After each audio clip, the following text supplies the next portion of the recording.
오늘 해볼 이야기는 명품에 관한 이야기는 아니고요.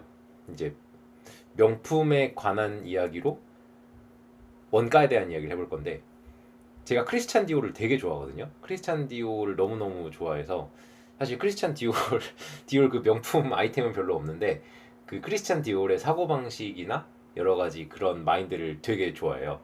그래서 크리스찬 디올 전시회도 갔었고, 그다음 크리스찬 디올이 어떤 생각을 갖는지 책도 많이 읽었었는데, 이제 그거를 주저리 설명하는 게 중요한 게 아니라, 이런 뉴스가 난 적이 있어요. 크리스찬 디올의 어떤 한 토트팩 가격이 8만 원이다. 근데 그게 실제로 팔리는 건 450만 원이다. 그래서 그딴 사기를 치는 가방을 왜 사냐? 라고 하는데, 거기까지 끝나면 저는 좀 1차원적인 생각이라고 합니다. 물론 거기까지 하고 그거는 사기치는 게 맞다 라고 넘어가도 상관이 없는데, 크리스찬 디올이라는 가치의 브랜드를 사는 거라 생각을 하거든요. 그럼 이제 그게 뭔 의미가 있냐? 그거 아무짝에 쓸데없는 거 아니냐? 라고 말하면 진짜 할 말이 없는데, 그 크리스찬 디올이 살아왔던 업적, 어떤 디자인을 했고, 거기에 수석 디자이너가 어떤 식으로 디자인을 뽑아내고, 이런 것들을 이해하면 굉장히 좀 매력적으로 다가오거든요. 그래서 이제 그거에 비슷함을 느껴볼 수 있는 영화가 악마는 프라다를 입는다. 그걸 보면 어느 정도 와닿는데, 아무튼 이제 크리스찬 디올의 역사를 공부하고 크리스찬 디올의 아이템들을 바라보면 굉장히 신기하다는 거죠. 그래서 그게 8만 원인지는 별로 중요하지는 않는 것 같아요. 그게 8만 원인지는 별로 중요하지 않고 거기에 역사와 브랜드를 사는 거니까. 그럼 이제 반대로 생각해 봤을 때, 그럼 피카소의 그림은 한 원가가 한 만 원 하나? 라고 생각을 하거든요. 그래서 이제 만 원 정도 하는 그림이 우리가 몇십억이 되고 하는 거잖아요. 물론 피카소가 직접 그리고 디올의 가방은 뭐 중국 공장 노동자가 만들었다 이렇게 하는데, 사실 뭐 누가 만들든 별로 중요한 거는 아닌 것 같아요. 그 디자인과 아이덴티티를 사는 거니까.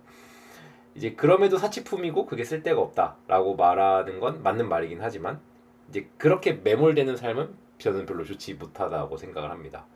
그러니까 예를 들면은 교촌치킨도 원가가 6, 7천 원 정도 뭐 된다라고 가정했을 때 실제로는 2만 얼마에 팔잖아요. 그럼 이제 그게 사기 아니냐라고 하는데, 생각보다 전기세 내고 인건비 들고 직원 월급 주고 이러면 진짜 남는 게 없어요. 뭐 그거 하면, 그거에서 부자 되면 교촌치킨 사장님들 다 부자인데 그런 게 아니거든요. 그래서 원가에 매몰되는 삶은 그렇게 좋지는 않아요. 근데 요건 있죠.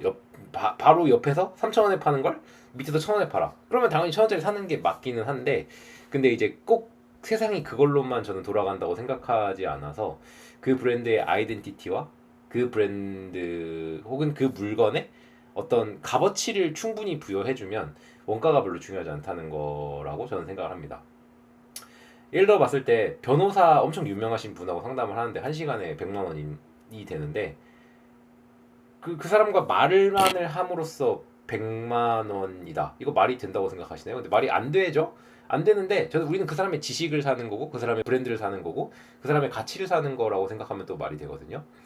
그래서 옛날에 한번 그 굉장히 황당했던 일이 있는데, 진료를 보다가 어떤 보호자님이 왔어요. 그래서 와서 이제 뭐 CT랑 MRI 자료를 들고 와서, 이제 그분이 한국인은 맞았는데, 아무튼 뭐 한국에서 사시는 분은 아니었는데, 이제 뭐 자기네 어떤 반려동물이 뭐 CT, MRI, 혈액 검사 다른 병원에서 했는데 이런 상황이 있고 상담을 원한다라고 해서 30분 동안 정말 정성스럽게 상담을 해줬습니다.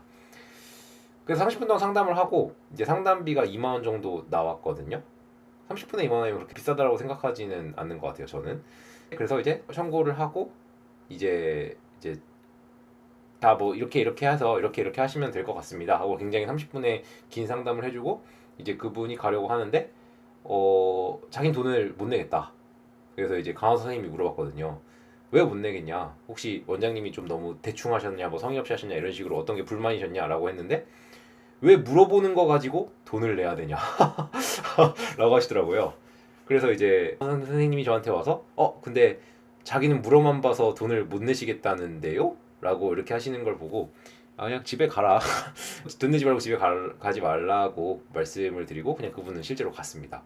그래서 싫어하고요. 근데 저는 실제로 그런 사람한테 말을 쏟고 싶지 않아요. 그러니까 서로 대화를 하고 싶지 않아요. 그런 사람은, 그거를 이해 못하는 사람은 어떻게 해서든지 다른 곳에서도 문제가 생길 거기 때문에 굳이 제가 그 문제가 잘못됐다고 알려주고 싶지 않거든요.